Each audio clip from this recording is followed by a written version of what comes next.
is you go in with flat colors, use lasso tool. Notice up here is this X on anti-alias. You don't want that on when you're flatting. The reason why is it will make a halo between that color you're selecting and the next color you add to it. Okay? So you want to take that off. And you don't want feather on at all. So let's say I'm going to do her. I just want to select, usually what I do is select from large to small in a panel. So I'm going to select the entire panel. I'm going to go fast, so I'm not going to be exactly super whatever. And I usually go with a fairly, that doesn't work, desaturated, desaturated flats. Okay. Now, why can I see through that? Because it needs to be in what mode? Multiply. Yay! Multiply mode. Okay, so I can see it. So now I have the whole panel selected in one color. Now what I want to do is zoom out a little bit.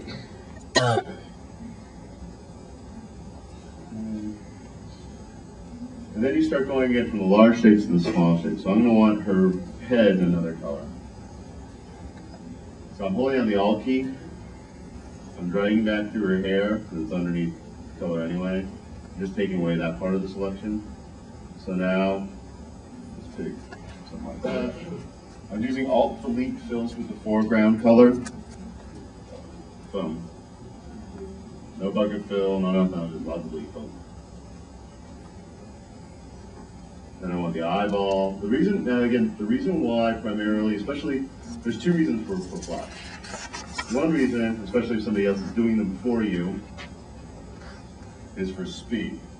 Because then, when you're coming into a page color, you can just magic wand, okay, I'm gonna work on the face. Boom, magic wand it, I have it, I'm coloring. Okay? You're not going in and doing that selection yourself, so it saves you that time. The other reason is, you get 10 pages or the whole book to the editor and they tell you, oh, you know that character that was in the book on most of the pages? Well, no, she wasn't really supposed to be blonde, she's supposed to be a redhead. So now you have flats that you can go back and magic wand all those selections for the hair, do a quick human saturation hopefully, and you're done with your corrections very quickly. All right, then I grab the eyeball. Another obsolete. And again, it depends how far you want. This is Spawn's cape coming into the scene, so that should get a selection. If you don't feel comfortable doing the drawing of the selection like I'm doing right now, you can, if you hold down the Alt key, see how it anchors? And then you can anchor click. So if I don't feel comfortable drawing that arc, I can click, click, click, click, click, click, click, click. Click my way to happiness. Another color. Yeah. Very sensitive.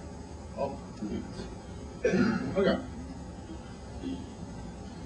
Control D, gets rid of the crawling ants. All right, so now that panel is basically flatted.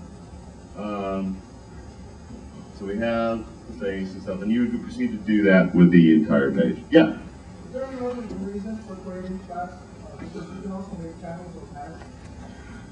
Paths are going to be a lot slower for you to generate for an entire page like this. For a real comic book page that has many panels and many figures and cars and buildings and stuff, I think you'd go insane.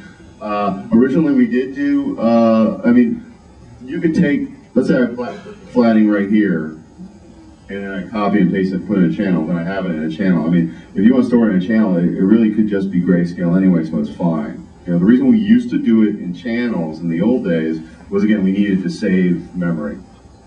And it was much lighter than a layer around CS4, CS3 time, But now, really, it doesn't seem to take any memory hit. It's much easier to have I'm not jumping then to another pane. I have everything set on layers, and I can just jump to it in layers. That's why.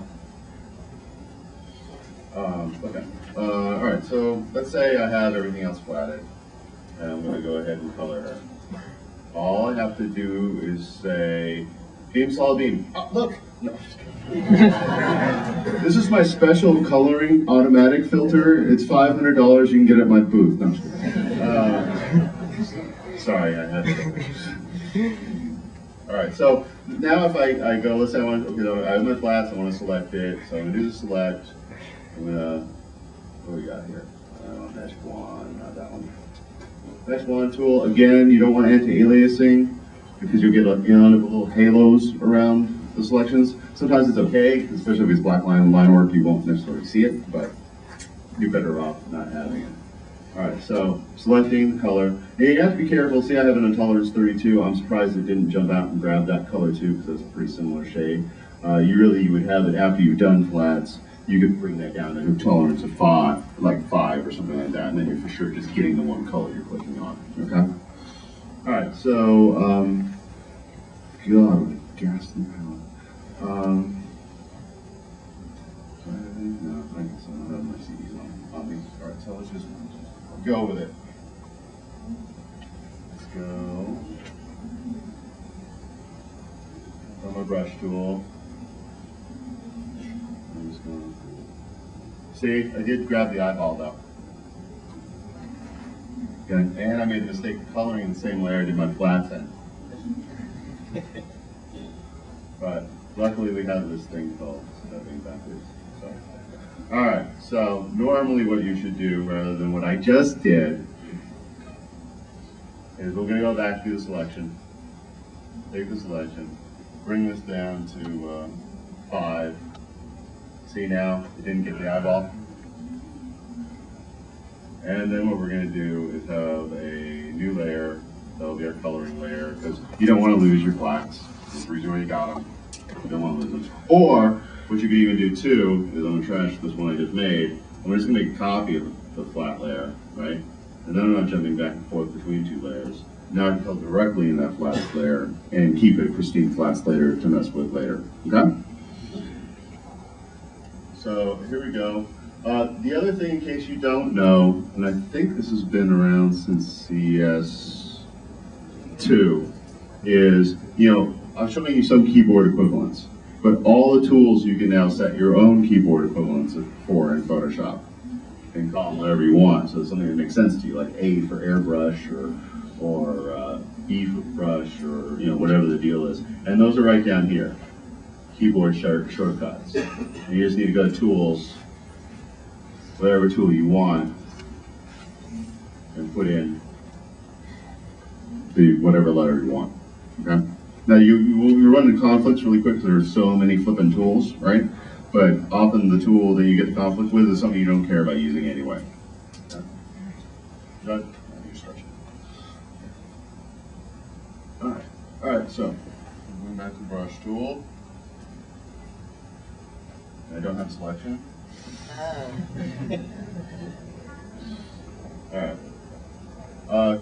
Control H will hide my crawling ants. See, I have a sloppy selection there.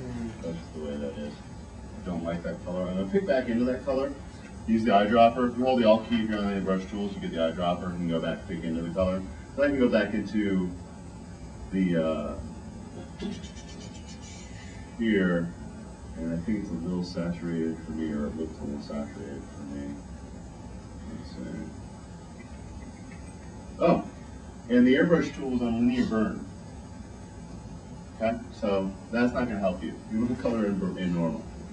Notice as I was going, when I had linear burn on, that it was just getting darker and darker and darker. Okay? That's not what you want. Normal. Okay, so we'll go back.